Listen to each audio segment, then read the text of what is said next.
सुप्रभातम प्रिय छात्रों। पिछले वीडियो में हम व्याकरण के पाठ 1 का अध्ययन कर रहे थे। आज के इस वीडियो में हम उसी पाठ के अभ्यास के प्रश्नों को हल करेंगे। हमारे पाठ का नाम है संस्कृत वर्णमाला एवं उच्चारण स्थान। इस पाठ के अभ्यास के अंतर्गत हमें विभिन्न वर्णों के उच्चारण स्थान के बारे में पूछा गया है। तो पाठ के अभ्यास को हल करने से पहले हमने जो पाठ के अंतर्गत उच्चारण स्थानों के जो सूत्र हमने पढ़े थे उनको एक बार दोहराई कर लेते हैं। उन्हीं के माध्यम से हम अभ्यास के प्रश्नों को हल करेंगे। तो हमारे सूत्र थे अकुह विसर्जनीया नाम कंठ, ईचु यसा नाम तालु, री टुरसा नाम मूर्धा, लरी तुलसा नाम दंतः, उपधमानिया नाम औष्ठौ, इमंगण्णा नाम नासिका च, नासिका अनुस्वारस्य, एदैतः कंठतालु, ओदौतः कंठोष्ठम, वकारस्य दंतोष्ठम। आगे है जिह्वामूलीयस्य जिह्वामूलम, मुख नासिका वचनो अनुनासिक है। इन सूत्रों की सहायता से हम अभ्यास के प्रश्नों को हल करेंगे। आपको भी ये सूत्र अवश्य ही याद कर लेने चाहिए। ये सूत्र ज़्यादा मुश्किल नहीं है। 2-4 बार इस तरह से पढ़ने से ये सूत्र आसानी से याद हो जाएंगे। फिर आपको वर्णों के उच्चारण स्थान बताने में कोई कठिनाई नहीं होगी। तो देखिए इन सूत्रों की सहायता से किस प्रकार से हम अभ्यास के प्रश्नों को हल करेंगे। तो आइए शुरू करते हैं। सबसे पहला प्रश्न हमें दिया गया है अधोलिखित प्रश्नानाम उत्तराणि संस्कृतेन लिखत। नीचे लिखे गए प्रश्नों के उत्तर संस्कृत के माध्यम से लिखो। इसमें पहला प्रश्न है रमेशः इति पदे र वर्णस्य उच्चारण स्थानं किमस्ति। रमेश इस पद में र वर्ण का उच्चारण स्थान क्या है। तो र वर्ण का जो हमारा सूत्र है वो होता है री टुरसा नाम मूर्धा। तो र वर्ण का उच्चारण स्थान हमारा हो जाएगा मूर्धा।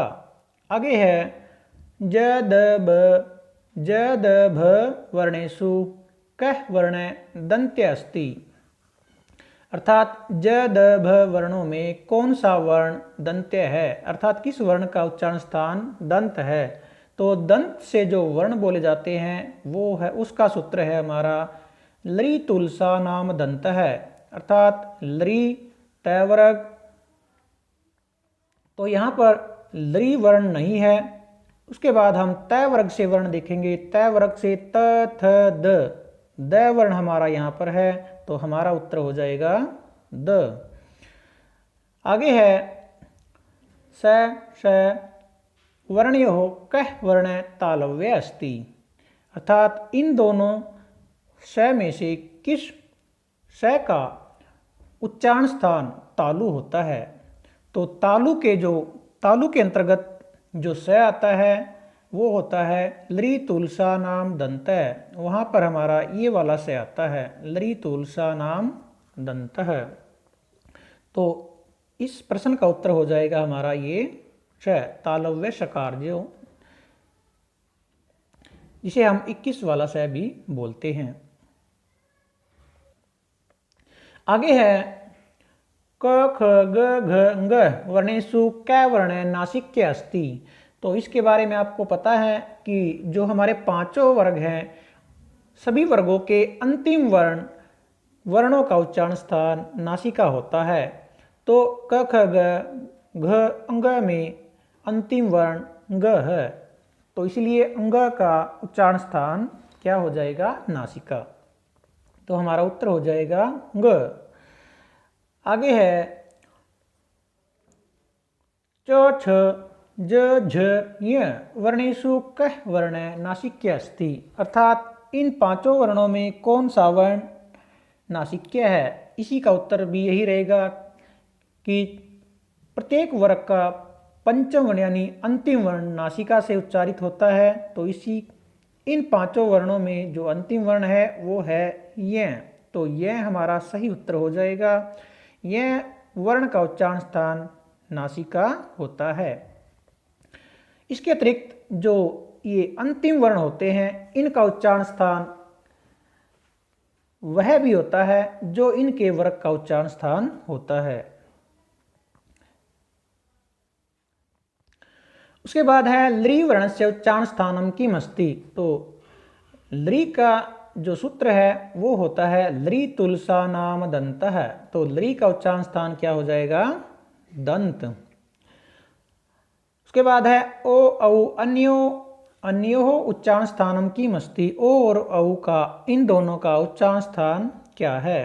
तो हमने पढ़ा था ओ दौतौ कंठोष्टम, तो इसका उच्चारण स्थान हो जाएगा कंठोष्टम, यानी कंठ और ओष्ठ। आगे है काव्यम इति पदे नासिक्य वर्ण कै अस्ति। काव्यम इस शब्द में नासिक्य वर्ण क्या है? कौन सा नासिक्य वर्ण है इसमें? तो नासिक्य वर्णों के बारे में आपको पता है, जो पांचों वर्गों के अंतिम वर्ण होते हैं वो क्या होते हैं? हमारे नासिक्य वर्ण होते हैं। तो काव्यम में जो मैं वर्ण है ये प वर्ग का अंतिम वर्ण है, प फ ब भ म। तो मैं हमारा सही उत्तर हो जाएगा इस प्रश्न का। आगे है छ ग ल वर्णेषु कै वर्ण दंत्य अस्ति। इन तीनों वर्णों में कौन सा वर्ण दांत से उच्चारित होता है, अर्थात किस वर्ण का उच्चारण स्थान दंत है? तो दांत से उच्चारित होने वाले वर्ण होते हैं लृ तुलसा नाम दंत है, अर्थात लृ, तैवर्ग, ल और श और दंत, ये वाला श। तो इनमें से यहाँ पर ल वर्ण आया है जिसका उच्चारण स्थान क्या है? दंत है। आगे है म वर्ण ओष्ठे अथवा कंठे। जो म वर्ण है उसका उच्चारण स्थान ओष्ठ है या कंठ है। तो म वर्ण के उच्चारण स्थान का हमारा सूत्र है उप उपधमानिया नाम ओष्ठौ। म वर्ण पै वर्ग के अंतर्गत आता है और पै वर्ग किस सूत्र में आता है? उप उपधमानिया नाम ओष्ठौ। तो म वर्ण का उच्चारण स्थान हमारा हो जाएगा ओष्ठ, और दूसरा हमारा इसका उच्चारण स्थान होता है नासिका। तो ये था हमारा प्रथम प्रश्न। इसके बाद दूसरा प्रश्न में देखते हैं क्या पूछा गया है। अधोलिखितानां वर्णानां समुचितम उच्चारण स्थानम कोष्ठकात् चित्वा लिखत। नीचे लिखे गए वर्णों के उच्चारण स्थान कोष्ठक से चुनकर लिखें। तो देखिए क्या क्या वर्ण दिए गए हैं। सबसे पहले है हमारा ग। तो ग वर्ण क वर्ग के अंतर्गत आता है, और क वर्ग के लिए मैंने आपको कु शब्द याद करने के लिए कहा था। तो कु शब्द किस सूत्र में आता है? अ कु है विसर्जनीय नाम कंठ है। तो ग वर्ण का उच्चारण स्थान क्या हो जाएगा? कंठ। आगे है श। तो ये वाला श जो षटकोण वाला श होता है ये किस सूत्र में आता है? ऋ टूर्षाणाम मूर्धा। तो इस स का उच्चारण स्थान क्या हो जाएगा? मूर्धा। आगे है नीचे न। तो न वर्ण का उच्चारण स्थान क्या होता है? न वर्ण जो है हमारा तय वर्ग का अंतिम वर्ण है, त थ द ध न। तो अंतिम वर्णों के जो पांचों वर्गों के अंतिम वर्ण होते हैं उनका उच्चारण स्थान क्या होता है? नासिका। उसके बाद है ह। तो ह वर्ण के लिए हमारा जो सूत्र है वो है अ कु है विसर्जनीय नाम कंठ है। तो है वर्ण का उच्चारण स्थान क्या हो जाएगा? कंठ। आगे है भ। भ वर्ण हमारा प वर्ग के अंतर्गत आता है, और प वर्ग के लिए मैंने पू शब्द को याद करने के लिए बोला था। तो पू शब्द किस सूत्र के अंतर्गत आता है? उपधमानिया नाम ओष्ठौ। तो भ वर्ण का उच्चारण स्थान क्या हो जाएगा? ओष्ठ। उसके बाद इस तरफ दिए गए हैं कुछ, इनको भी देख लेते हैं।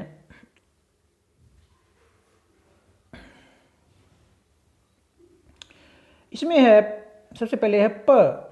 तो प के लिए भी मैंने बताया था प वर्ण प वर्ग के अंतर्गत आता है। तो प वर्ग के लिए पू हमें याद रखना था।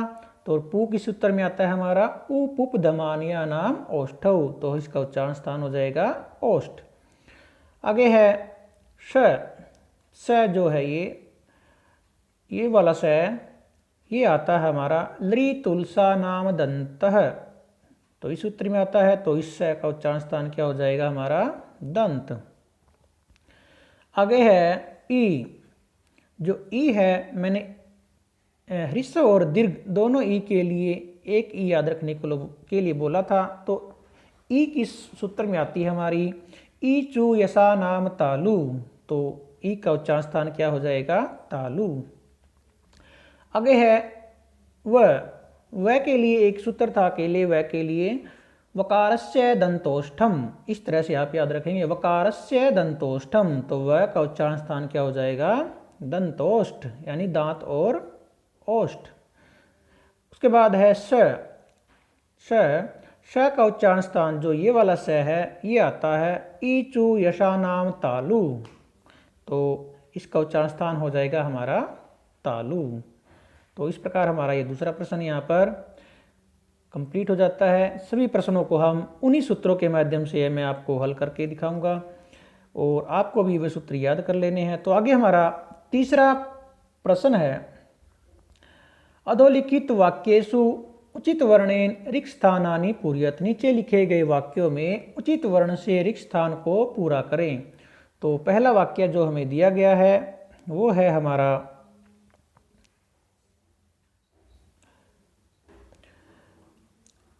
स वर्णेषु डैश वर्ण मूर्धन्य अस्ति, कौन सा वर्ण इनमें से मूर्धा से बोला जाता है। तो जो मूर्धा का सूत्र है हमारा री टूर्सा नाम मूर्धा, उसके अंतर्गत हमारा ये वाला षटकोण वाला स जिसे आप बोलते हैं वो आता है, तो हमारा सही उत्तर हो जाएगा ये वाला स।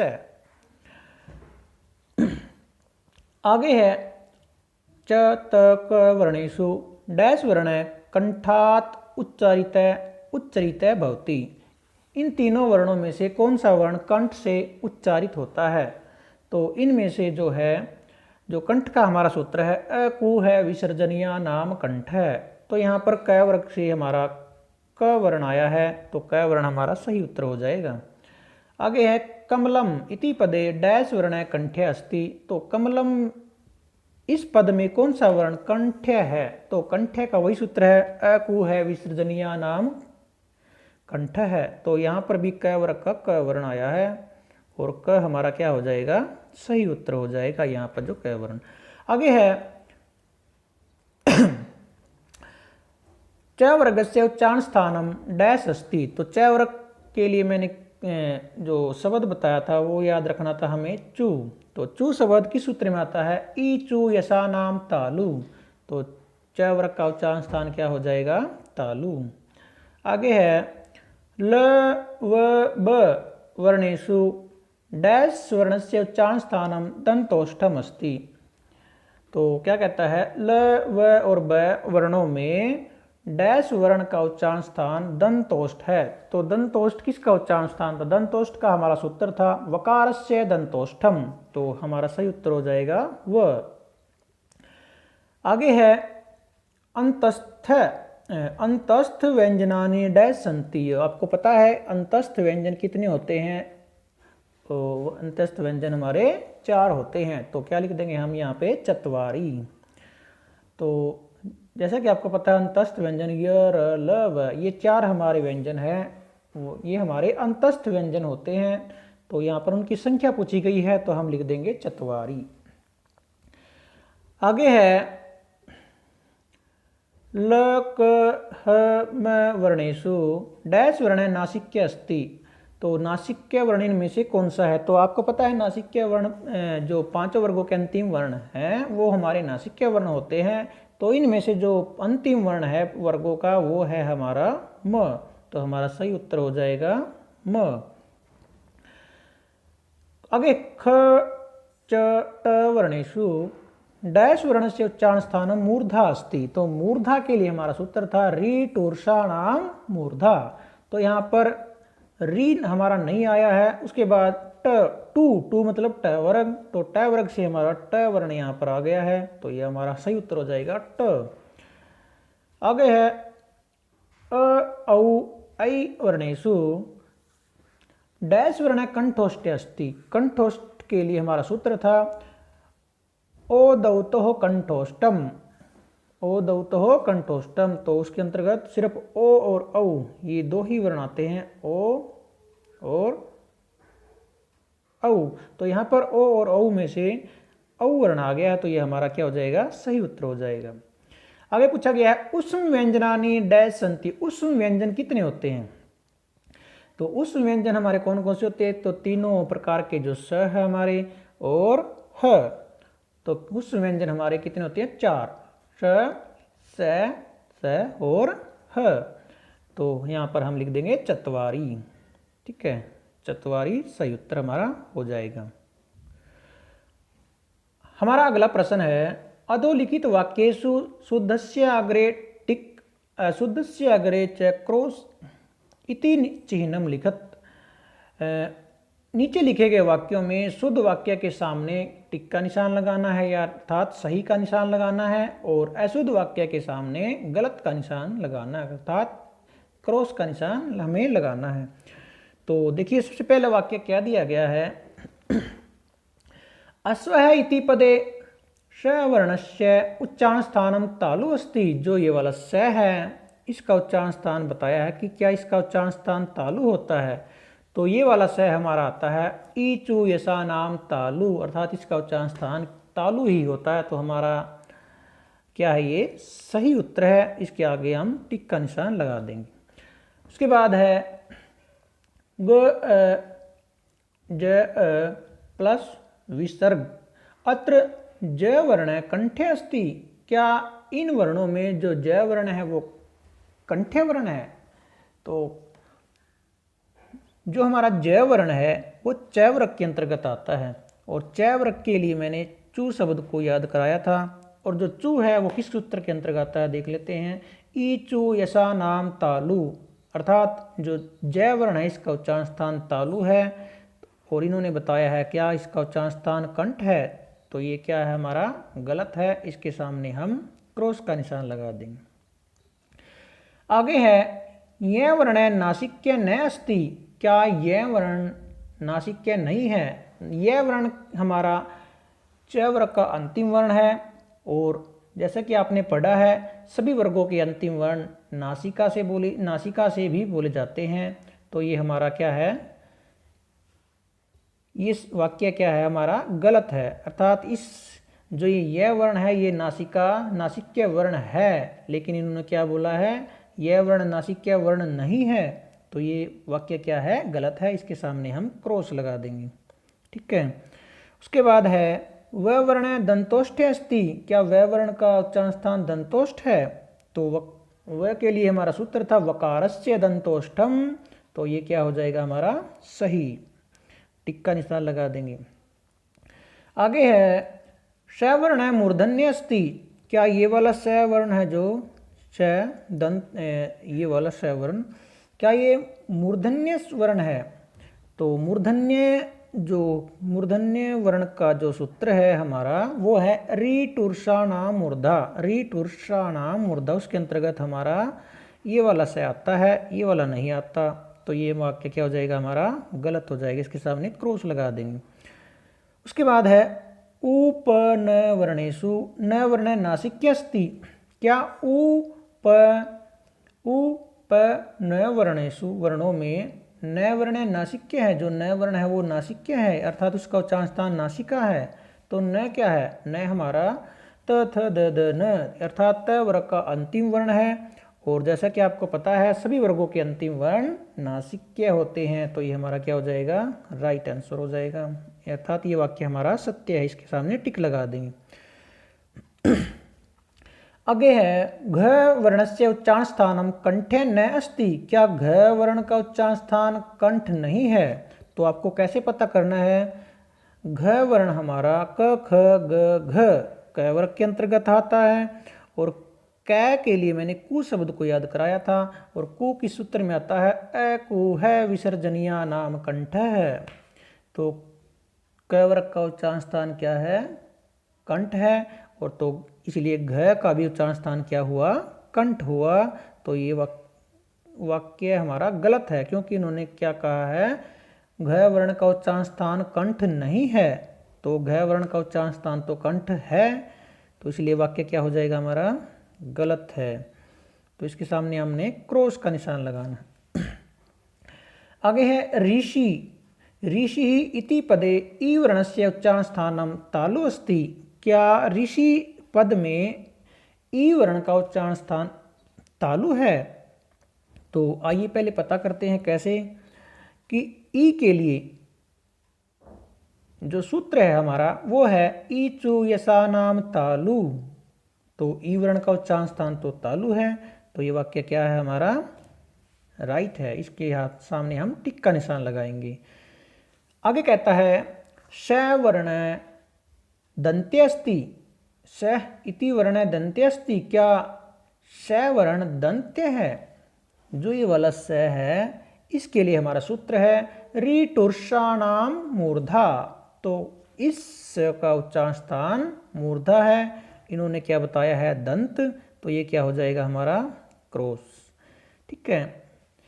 आगे है राम है इति पदे र वर्ण से उच्चारण स्थान मूर्धा अस्ति। राम है इस पद में र वर्ण का उच्चारण स्थान मूर्धा है, तो र के लिए हमारा सूत्र है ऋटुर्षाणाम मूर्धा। तो र वर्ण मूर्धा वाले सूत्र में आता है, तो ये क्या हो जाएगा हमारा, सही उत्तर हो जाएगा। इसके सामने हम टिक लगा देंगे। ठीक है। तो यहाँ पर हमारे 4 प्रश्न कंप्लीट हो जाते हैं। हमारे अभ्यास के 4 प्रश्न और बाकी है, वो हम नेक्स्ट वीडियो में करेंगे, नहीं तो वीडियो ज़्यादा लंबी हो जाएगी। तो बाकी के प्रश्न हम अगली वीडियो में करेंगे। आज के लिए सिर्फ इतना ही। धन्यवाद।